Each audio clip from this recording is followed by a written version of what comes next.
कौन सा कथन असत्य? शिक्षा मनोविज्ञान शिक्षा संबंधी व्यापक दृष्टिकोण प्रदान नहीं करता है। शिक्षा मनोविज्ञान व्यक्तिगत विशेषताओं विभिन्नताओं को ध्यान रखना सिखाता है, सही है। शिक्षा मनोविज्ञान अध्यापकों को मापन की विधियों से परिचित कराता है। शिक्षा मनोविज्ञान श्रेष्ठ शिक्षण विधियों की जानकारी देता है, ये सारा सही है, पहला गलत है।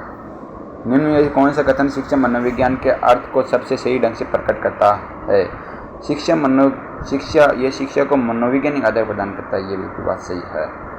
शैक्षिक मनोविज्ञान का मुख्य उद्देश्य बालक का सर्वांगीण विकास है। शिक्षा मनोविज्ञान की प्रकृति वैज्ञानिक है क्योंकि शैक्षिक वातावरण में अधिगमकर्ता के व्यवहार का वैज्ञानिक विधियों के माध्यम से अध्ययन किया जाता है। कौन सा कथन सही नहीं है?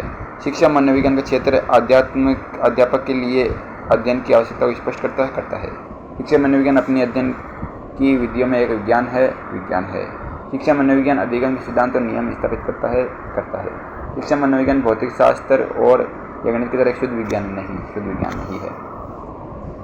निम्न में से कौन सा कथन असत्य है? प्रत्येक स्थिति या परिस्थिति में विद्यार्थी के लिए सीखने का क्षेत्र होता है। शिक्षा मनोविज्ञान एक शुद्ध विज्ञान नहीं, जैसे कि गणित नहीं। शिक्षा मनोविज्ञान अध्ययन की विधियों में एक विज्ञान है। शिक्षा मनोविज्ञान के क्षेत्र में सभी शिक्षा स्थिति या परिस्थितियाँ सम्मिलित होती है। शिक्षा मनोविज्ञान की अनेक शाखाओं में से एक है जो मुख्य रूप से संबंधित है शिक्षा की समस्या, प्रक्रिया एवं उत्पाद से संबंधित है शिक्षा मनोविज्ञान शिक्षक को मदद करता है बालक विकास का ज्ञान प्राप्त करने में, बालक स्वभाव तथा व्यवहार जानने में, बालक के चरित्र निर्माण में सभी में उपयोग है। शिक्षा मनोविज्ञान का अध्ययन शिक्षक को इसलिए करना चाहिए ताकि शिक्षण को अधिक प्रभावी बनाया जा सके। शैक्षिक मनोविज्ञान शिक्षक को मदद करता है स्वयं के ज्ञान की तैयारी में, बालक के चरित्र में, उचित शिक्षण विधियों के उपयोग में। एक अध्यापक के लिए शिक्षा मनोविज्ञान का शैक्षिक निहितार्थ है बालक या विद्यार्थियों को समझना। एक शिक्षक को जब शिक्षार्थी विचारों को संप्रेषित करने की कोशिश कर रहे हो तो उन्हें ठीक नहीं करना चाहिए। एक शिक्षक को जब शिक्षार्थी विचारों को संप्रेषित करने की कोशिश कर रहे हो तो उन्हें ठीक नहीं करना चाहिए। शिक्षा मनोविज्ञान शिक्षक की सहायता करती है। किसमें सहायता करती है? उपयुक्त सभी में। विकास की विशेषता को समझने में, व्यक्ति विभिन्नता को समझने में और बालक की समस्या को समझने में। अध्यापक के द्वारा शिक्षण में विद्यार्थियों की रुचि को जागृत करने व विकसित करने के लिए इनमें से कौन सा तरीका उपयुक्त नहीं है? उपयुक्त अध्यापन विधियों का उपयोग सही है। बालकों के विकास की विभिन्न अवस्थाओं में रुचि का ज्ञान का शिक्षा में उपयोग सही है। कक्षा में पूर्ण निर्भरता को बनाए रखना नहीं, नए विषय को पूर्व परिचित ज्ञान को जोड़ना चाहिए। इनमें से कौन सा शिक्षा मनोविज्ञान का निहितार्थ एक अध्यापक के लिए सहायक नहीं है? अधिगमकर्ता के विकासात्मक विषय को समझने में है, व्यक्ति के विभिन्नता को पहचानने में है, कक्षा की समूह गतिशीलता को जानने में है, अधिगम की अभिक्षमता को बढ़ाने में नहीं, बिल्कुल सहायक नहीं है। कक्षा में प्रेरणा युक्त वातावरण बनाने हेतु अध्यापक को क्या कार्य नहीं करना चाहिए? कक्षा में प्रथम आने वाले बालक को कमजोर बालकों की सहायता करने के अवसर देना चाहिए। कक्षा में प्रथम आने वाले बालक की प्रशंसा करके कमजोर बालकों को मेहनत करने के लिए प्रेरित करने का प्रयास नहीं, बिल्कुल भी नहीं, कंपेरिजन नहीं करना चाहिए। कमजोर बालकों का ध्यान लक्ष्य की ओर स्पष्ट करना चाहिए। कमजोर बालकों की प्रशंसा करने के अवसरों का अधिक से अधिक प्रयोग करना चाहिए। शिक्षण के समय शिक्षक को आवश्यक रूप से ध्यान में रखना है विद्यार्थी एवं शिक्षण दोनों ही।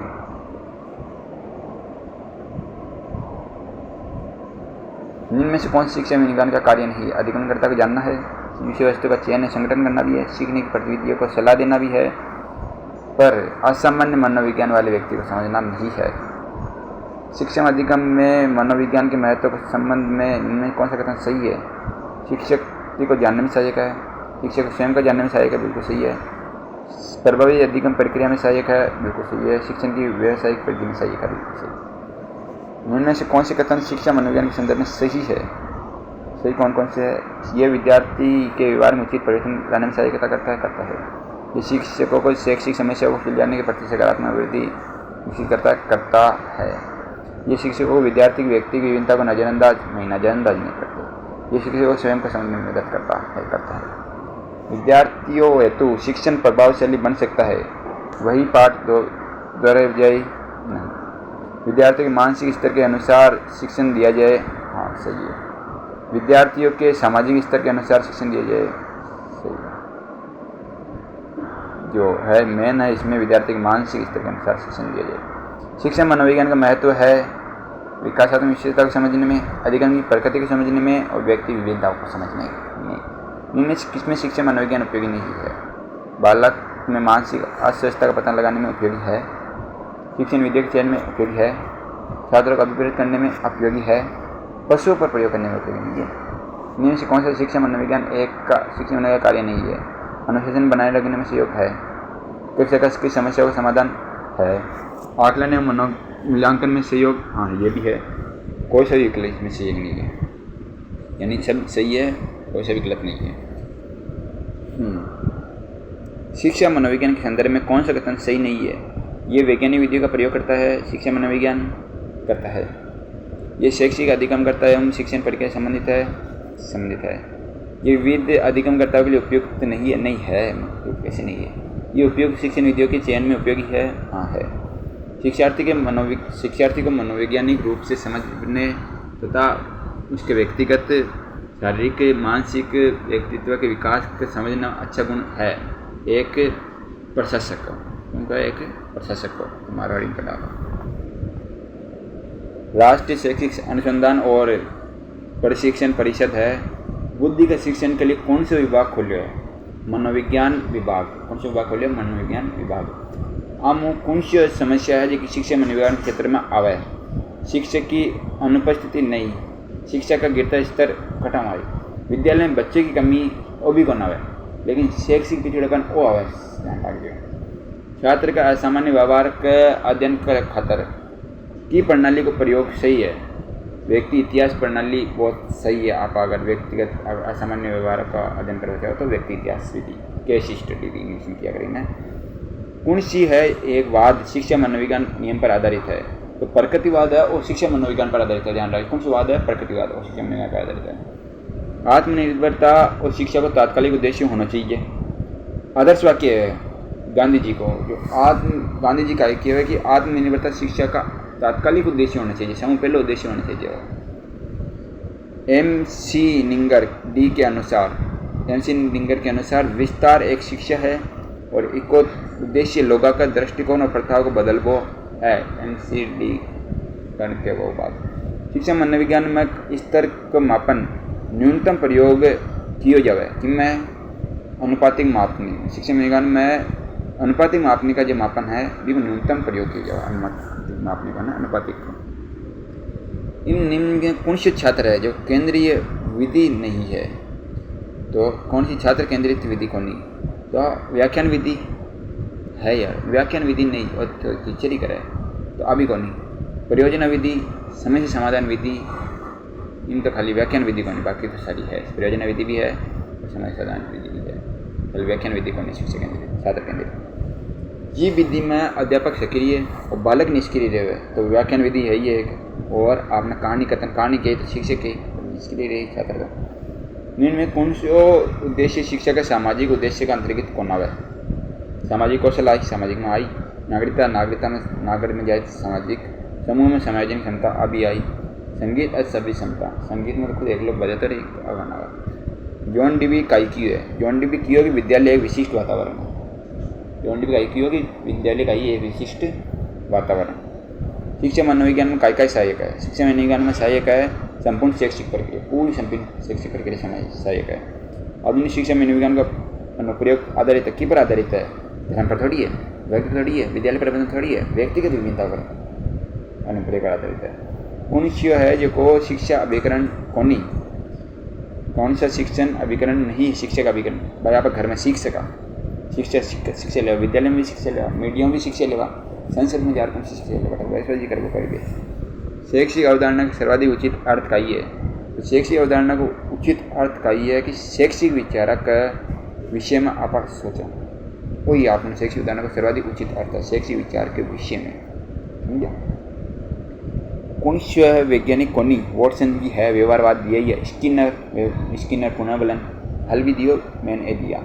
और हॉल, विलियम हॉल ये भी है। जॉन डीवी की कौन? जॉन ड्यूई मनोवैज्ञानिक कौन है? जॉन ड्यूई अलग है संबंधित पर मनोवैज्ञानिक कौन है? समग्रता के सिद्धांत का समर्थ प्रवर्तक कौन है? समग्रता का सिद्धांत वर्दिमर और जगह अन्य बात और भी शामिल है में तब का कौन सिद्धांत दिया? समग्रता को सिद्धांत दियो, समझ लीजिए। समग्रता का सिद्धांत वर्दिमर और अन्य लोग दिया। सामूहिक शैक्षिक मार्गदर्शन का कौन भाग नहीं है? तो सामूहिक शैक्षिक निर्देशन की बात कर रही है। तो कौन सी समूह में अनुस्थापन आई? मनोवैज्ञानिक ज्ञान समूह में आई। व्यक्तिगत करी तो समूह में क्या ना है? समूह में प्रोफाइल बना भी आई। जब एक ही विषय को विकास का अध्ययन आप अधिक समयावधि तक करा, ये अध्ययन ने कहा कि एक ही विषय को विकास को अध्ययन आप अधिक समयावधि तक कर रहा तो बिना आप केवल अनुधैर्य अध्ययन काय केवल अनुधैर्य अध्ययन। विद्यार्थियों में सामाजिकता का गुणा का विकास करवा खातर शिक्षण विधि कौन सी है? सामाजिकृत, समाज में सामाजिकृत। बालक में वृद्धि और विकास का अध्ययन करवा के लिए सर्व उपयुक्त विधि कौन सी है? विकासात्मक विधि जो है, वृद्धि विकास चाहिए तो विकासात्मक विधि भी समूह काम आए। विकासात्मक वृद्धि विकास तो नहीं आएगी। मनोविज्ञान में सर्वाधिक उद्देश्यात्मक विधि कौन सी? उद्देश्य जगह उद्देश्य छुपे रहे, प्रयोगात्मक विधि प्रयोग करता रहे, उद्देश्य आता रहे, तो प्रयोगात्मक विधि सब अधिक उद्देश्यात्मक विधि है मनोविज्ञान में। पुस्तकों के लेखक बताना और बाका भाई कौन लिखी? एमिली, तो एमिली लिखी है भैया रूसो की भाई, एमिली रूसो की। Outline of psychology William McDougall, आज बहुत प्रसिद्ध है outline of psychology William McDougall की। और एमिली आप नाम पड़ेगी रूसो की। एम्पिरिसिज्म है जॉन लॉक की। एजुकेशन बेसिक से मैंने जना की हुई है थार्नडाइक, तो लिविंग साइकोलॉजी थार्नडाइक की। और एम्पिरिसिज्म जॉन लॉक की, अब बात जान रही है एम्पिरिसिज्म जॉन लॉक की। आउटलाइन साइकोलॉजी मैकडूगल की और एमिली रूसो की। मनोविश्लेषण सिद्धांत सिगमंड फ्राइड बहुत प्रसिद्ध है। मनोविज्ञान को गुण सिद्धांत है और ये जुंग तो मनोविज्ञान को गुण सिद्धांत जुंग। मांग सिद्धांत मांगो मूरे तो मांग सिद्धांत HA मूरे। पदानुक्रम, पद का अनुक्रम चलो William James. Stream of consciousness दिया है चेतना, तो चेतना वो दिया तो विलियम जेम्स। पदानुक्रम पदन मिलान करना अपन मूल प्रवृत्ति मैकडूगल, तो मूल प्रवृत्ति मैकडूगल। शरीर क्रिया मॉर्गन। शरीर क्रिया करी तो मॉर्गन। मनोविश्लेषणात्मक अभी बताया सिगमंड फ्राइड। और प्रोसाइन अपन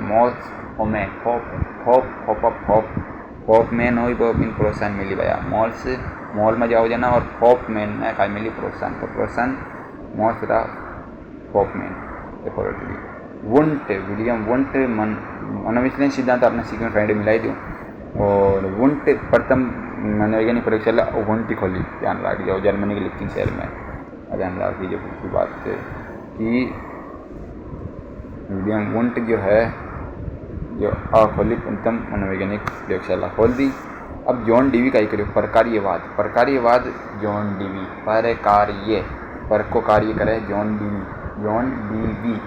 डी और वी, तो पर को कार्य प्रकार्यवाद जॉन डीवी। सिगमंड फ्राइड मनोविश्लेषणवाद बिन्ने बुद्धि परीक्षण अल्फ्रेड बिन्ने बुद्धि परीक्षण।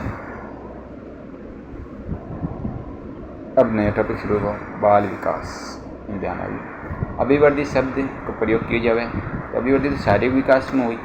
विकास मानसिक अभिवृद्धि है, शारीरिक विकास यहाँ सब में आ जाए, सब चीज़ विकास में आ जाए। वर्दी भी आ जाए, विकास खुद भी आवे, यह बाद में पड़ता। अब है निम्न किसका अर्थ? आकार बढ़ाने से। आकार बढ़ो वर्दी भाई, शरीर बढ़ी आकार बढ़ी तो अभिवृद्धि। विकास एवं वृद्धि है पूरक है एक दूसरा का, ना तो समान है ना विरोधी है, पूरक है एक दूसरा का, दोनों एक दूसरे के बिना नहीं संभव। मात्रात्मक व्यक्तिगत समता रूपी प्रक्रिया को काय है? मात्रात्मक मापा तो काय वृद्धि मापा, विकास में बुद्धि थोड़ी मापा, बुद्धि भाई अंत को माप सकना पा फिजिकली। परिपक्वता की विशेषता है, परिपक्वता की विशेषता स्वचालित प्रक्रिया है, वृद्धि की पूर्णता है, अधिगम का आधार है, सही है। तब होती है ये परिपक्वता और अनुभव के कारण मनुष्य के क्रमबद्ध और प्रगतिशील परिवर्तन होते हैं। तो विकास परिपक्वता अनुभव का कारण, अनुभव तो अपन अनुभव थोड़ी हुई बड़ी, तो मानसिक विकास ही अनुभव तो विकास। परिपक्वता जिसका दूसरा नाम का ये समता का विकास, परिपक्वता समता का विकास। क्षमता का विकास का दूसरा नाम वापस वही परिपक्वता।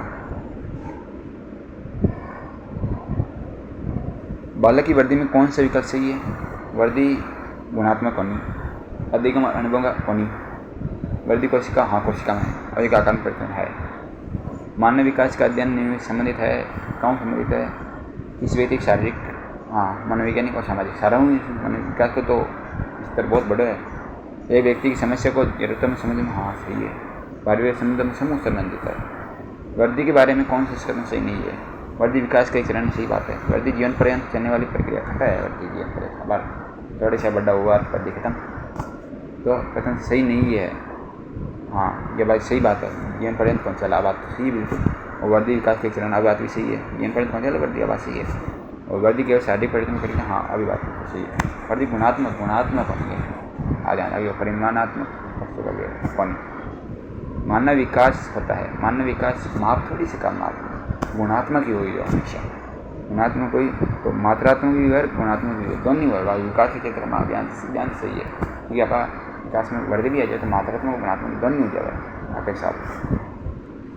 ये कथनामो वृद्धि दर्शन वाला कथन जी समूह जी, विकास दर्शन वाले कथन के लगे डी लिखना। तो वृद्धि में डी जी और विकास में डेवलपमेंट, तो ग्रोथ और डेवलपमेंट बतानी है। तो एक 6 माह का बालक है, दांत निकल, दांत तो भाई अगर शारीरिक है तो ग्रोथ जी लिख दे आगे। 3 माह के बालक का उल्टा पैर करके पलट कर लपेटना और शारीरिक विकास हो सके। एक शिशु द्वारा आगे लुढ़कती वस्तु पर आंखें केंद्रित करना और डेवलपमेंट डी। और एक 13 वर्ष के बालक के चेहरे पर बालक होना और जी, तो खाई हुई जी डी डी जी, यानी वो उल्टा पलटा ना, वो भी डेवलपमेंट दिए गया है। इन शारीरिक विकास हो रही है, देखो मन विकास हो।